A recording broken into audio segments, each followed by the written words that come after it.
Airplane isn't just a comedy, it's a cinematic legend.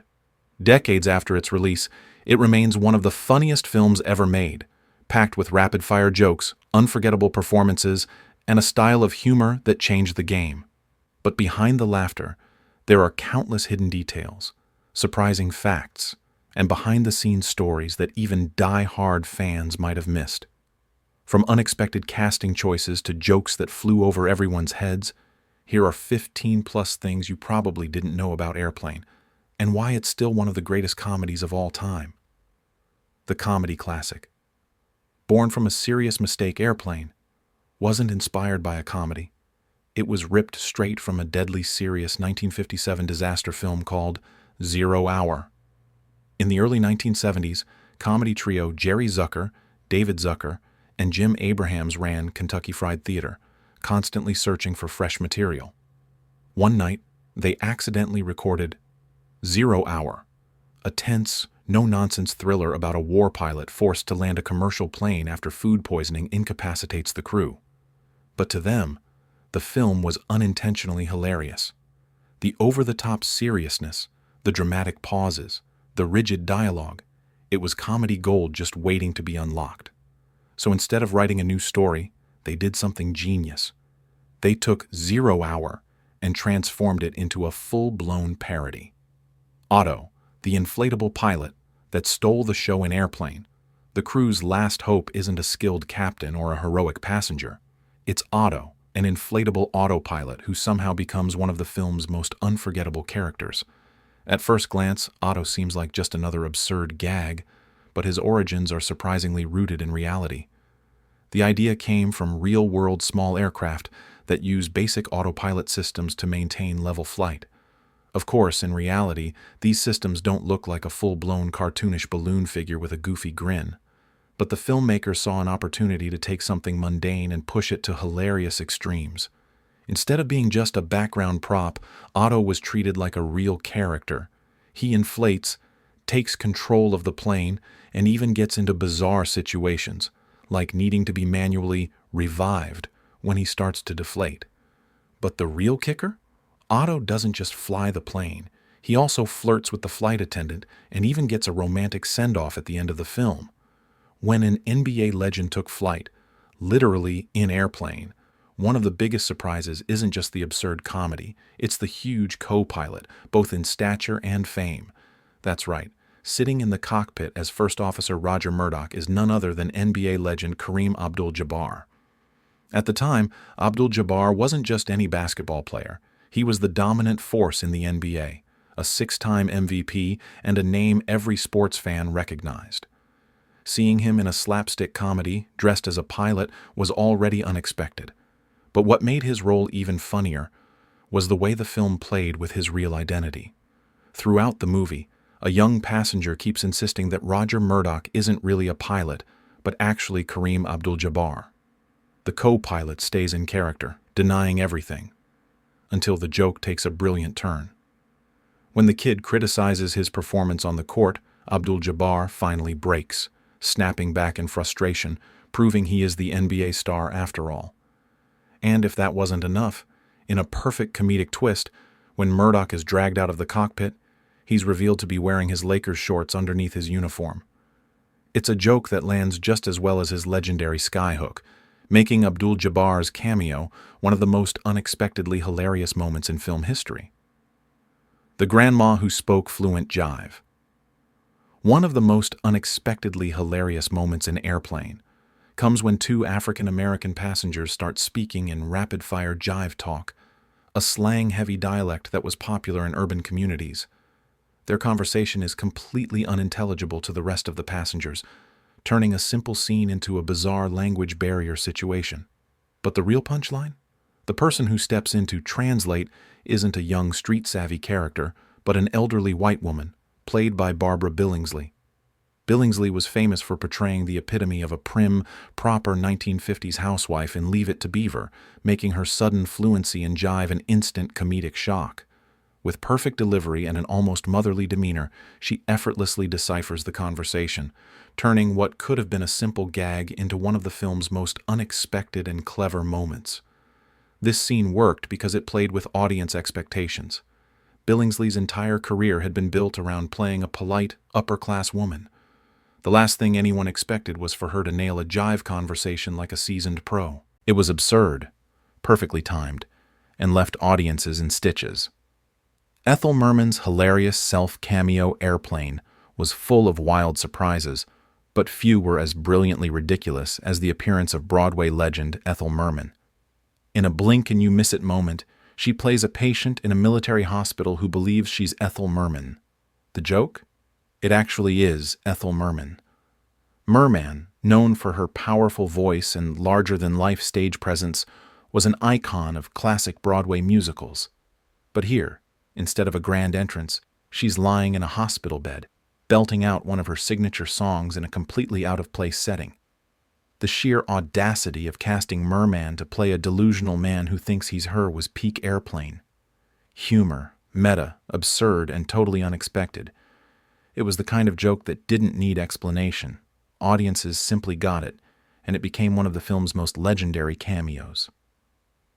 Before Breaking Bad, Jonathan Banks was in Airplane? Long before he became the stone-cold fixer Mike Ehrmantraut in Breaking Bad, Jonathan Banks had a much less intimidating, yet equally unexpected role in Airplane. In the film, Banks plays Gunderson, one of the air traffic controllers working in the chaotic control tower. His screen time is brief, but for fans watching Airplane. Years later, it's a surreal moment to see the future enforcer of Gustavo Fring cracking jokes in a slapstick comedy. At the time, Banks was just another working actor trying to make a name for himself. He had no idea that decades later he would become one of television's most iconic tough guys. This little-known cameo is a fun Easter egg for modern audiences. It's the kind of thing you only catch on a rewatch. 1 second you're enjoying the comedy, and the next you're doing a double take, realizing that Mike Ehrmantraut was once part of this absurd classic. It's a perfect example of how Airplane was filled with unexpected gems, many of which would only become funnier with time. Howard Jarvis, the taxi passenger who waited forever. The opening scene of Airplane sets the tone for the film's ridiculous humor right away. Ted Stryker, in a desperate rush to win back his love, jumps out of a taxi at the airport, completely forgetting about the poor passenger still sitting in the back seat. The unlucky man? None other than Howard Jarvis. Jarvis wasn't an actor by trade. He was a real-life political figure, best known as the driving force behind Proposition 13, a law that reshaped California's property tax system. So what was he doing in a screwball comedy? That's exactly what makes it so funny. For the rest of the film, the joke lingers in the background. As all the chaos unfolds in the sky, we keep cutting back to Jarvis, still patiently waiting in the cab, checking his watch. It's a blink-and-you-miss-it running gag that perfectly captures Airplane's absurd style. And for those who recognize Jarvis, the scene takes on an extra layer of humor, turning a serious political figure into the ultimate punchline. The secret to Airplane's comedy: play it dead serious. One of the biggest reasons Airplane remains a comedy masterpiece is its commitment to absolute seriousness, even in the most absurd situations. The film's directors, the Zaz trio, Zucker, Abrahams, Zucker, gave their actors one crucial instruction. No matter how ridiculous the dialogue or scene, play it as if you're in a real disaster movie. This approach turned even the most nonsensical moments into comedy gold. Instead of exaggerated reactions or goofy expressions, the actors delivered every outrageous line with complete sincerity. Whether it was a pilot reminiscing about unusual war experiences, an inflatable autopilot needing CPR, or passengers violently attacking a panicked woman to calm her down, everything was performed with the intensity of a serious thriller. The contrast between the deadpan delivery and the sheer insanity of the situations made the jokes land even harder. It was a comedic formula unlike anything seen before, and it worked so well that Airplane became the gold standard for parody films. Without this level of commitment from the cast, the film could have easily felt forced or over the top.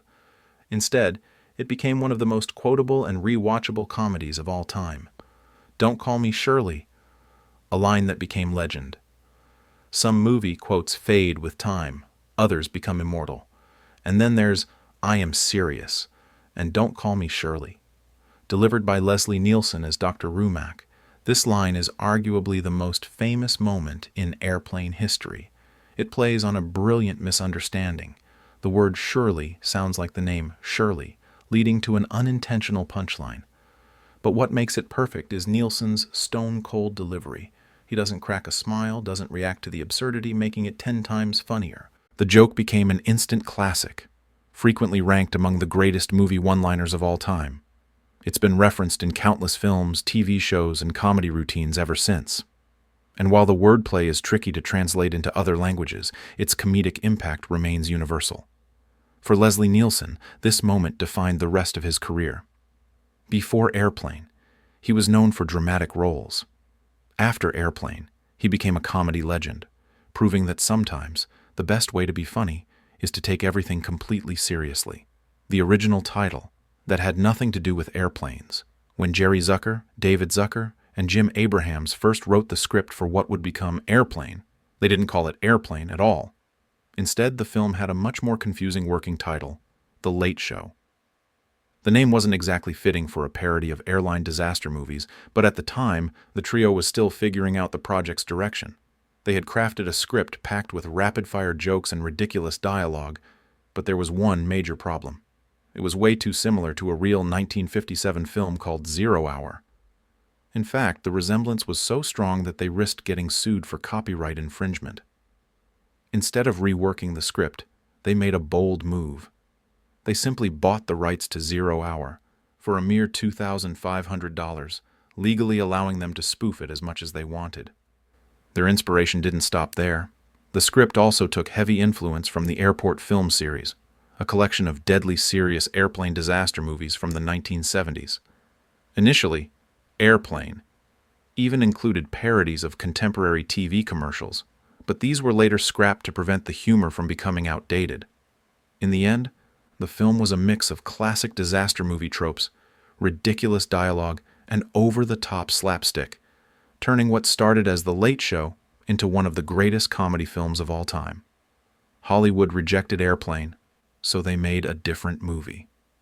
First, believe it or not, Airplane was the very first script that the Zucker-Abrahams-Zucker trio ever wrote.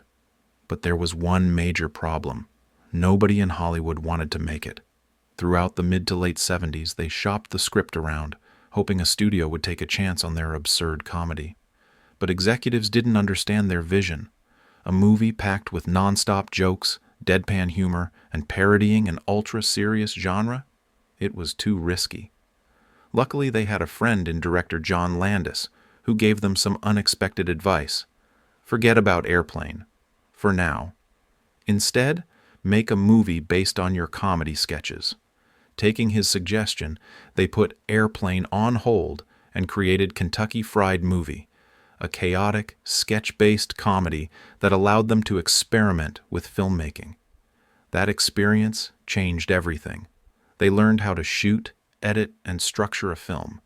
And most importantly, they realized that if Airplane was going to work, they had to direct it themselves. When the time finally came, they didn't just sell their script to a studio. They took full creative control. The result? One of the funniest movies ever made, directed exactly the way they had envisioned from the start. The comedy classic that almost went black and white. Believe it or not, Airplane was almost filmed in black and white. The reason? The Zucker-Abrahams-Zucker team wanted it to look like a real 1950s disaster movie because in many ways it actually was one. Their biggest inspiration, 0 Hour, was a completely serious 1957 film, and they wanted Airplane to feel like a lost relic from the same era. The idea was similar to what Mel Brooks had done with Young Frankenstein, using black and white cinematography to enhance the old Hollywood parody. At first, it seemed like their vision might become reality. Embassy Pictures showed interest in financing the film, and they were open to the black and white concept. But then, the script landed in the hands of Michael Eisner, who, at the time, worked for Paramount Pictures. He loved the idea of Airplane, but Paramount had one demand. The movie had to be in color. They weren't about to put out a major theatrical release that looked decades old. In the end, the team had to choose between creative vision and studio backing. They went with Paramount, trading black and white for full color and, ultimately, a much bigger audience. While it might not have looked exactly like 0 Hour, it still captured the feel of an old-school disaster movie, just with a whole lot more absurdity. Why Airplane? Needed actors who weren't funny. The key to Airplane's humor wasn't just the jokes, it was who delivered them. The directors made a deliberate decision. They didn't want traditional comedians. They wanted serious actors, people who could play their roles as if they were in a real disaster film. This approach led to some surprising casting choices. For the lead role of Ted Stryker, they auditioned none other than David Letterman. Yes, that David Letterman. But his comedic background didn't fit what they were looking for, so the role went to Robert Hayes, who had more of an everyman quality. For Elaine, Sigourney Weaver was considered, but the part ultimately went to Julie Haggerty, whose innocent charm made her perfect for the role. The biggest surprise, though, was Leslie Nielsen as Dr. Rumack. Originally, the filmmakers approached Christopher Lee and Dom DeLuise, but both declined. Nielsen, up to that point, was known for playing serious, dramatic roles, but his deadpan delivery was so perfect that he not only stole the show, he completely reinvented his career. Off-camera, Nielsen was the opposite of his ultra-serious on-screen persona.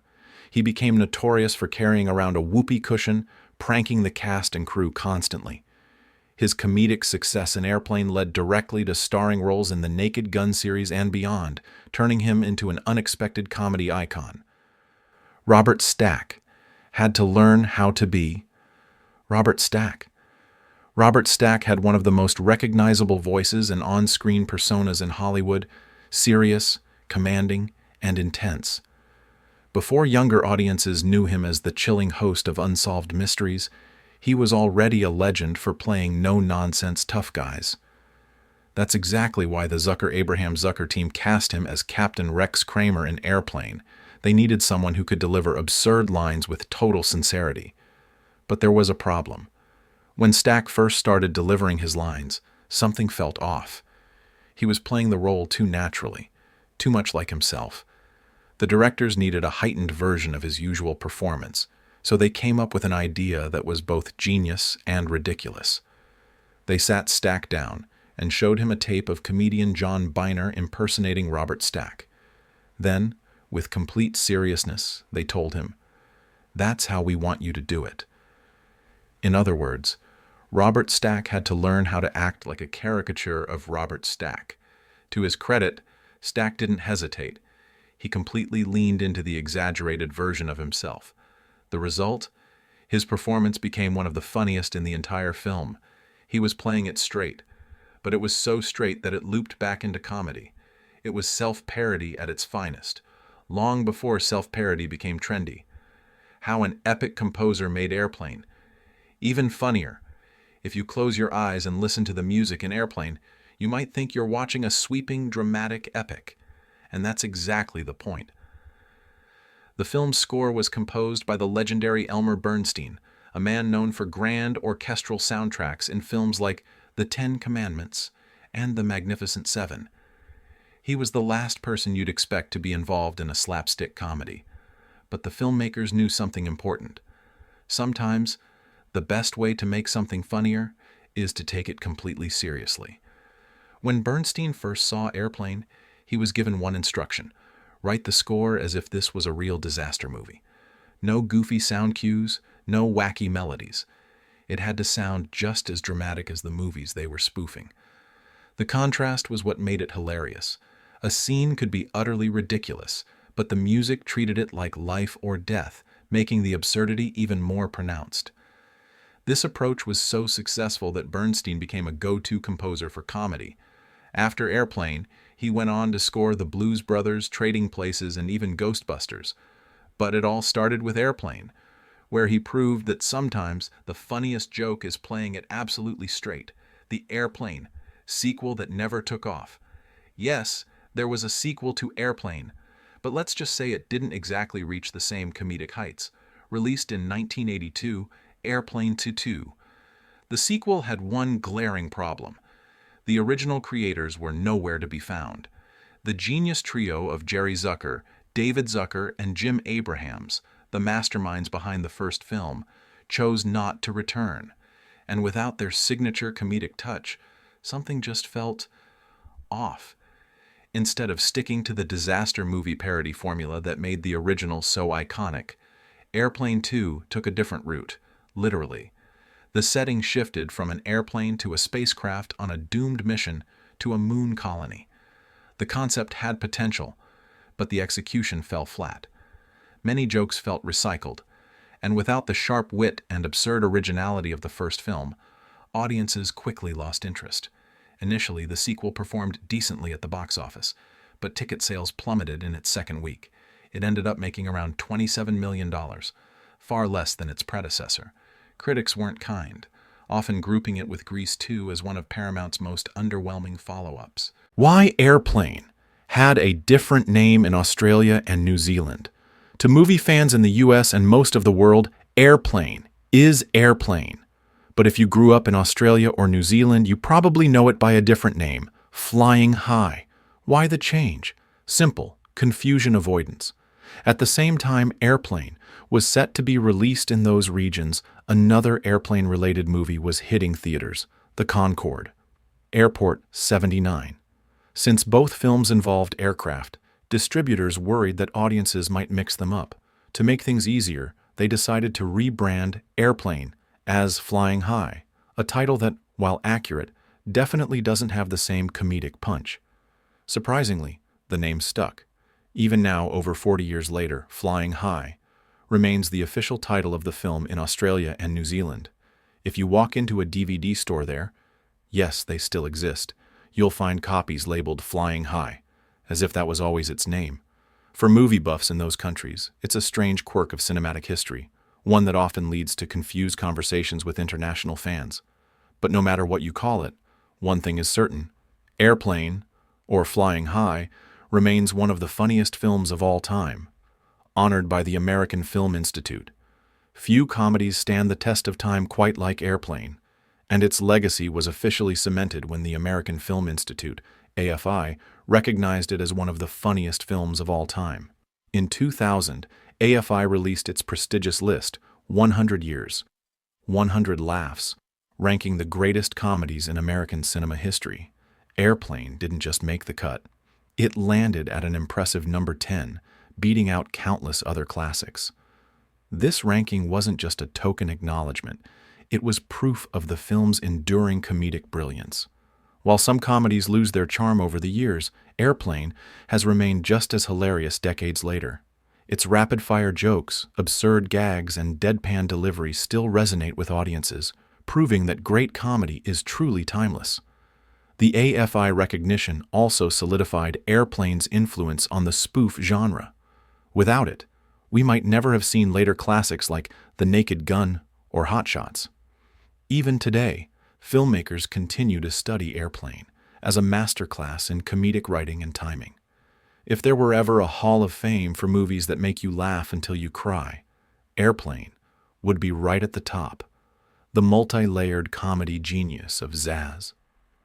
What makes Airplane so rewatchable? It's not just the jokes, it's how many jokes are packed into every scene.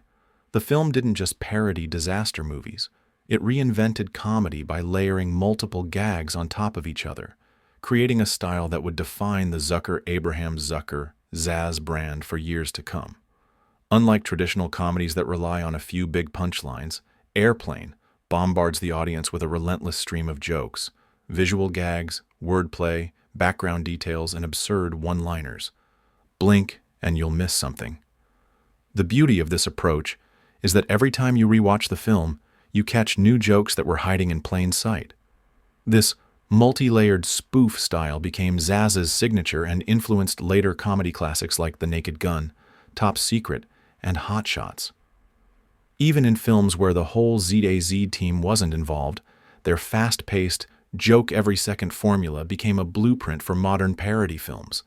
Few movies can claim to have changed the way comedy works. Airplane didn't just change it, it set the gold standard. Even after all these years, Airplane continues to make audiences laugh like no other film. Its unique brand of comedy, packed with layered jokes and absurd situations, has stood the test of time, and its influence can still be seen in comedies today. So, which fact surprised you the most? Or did we miss any hidden gems? Let us know in the comments, and don't forget to like, share, and subscribe for more deep dives into classic films. And remember, we are serious. And don't call us Shirley.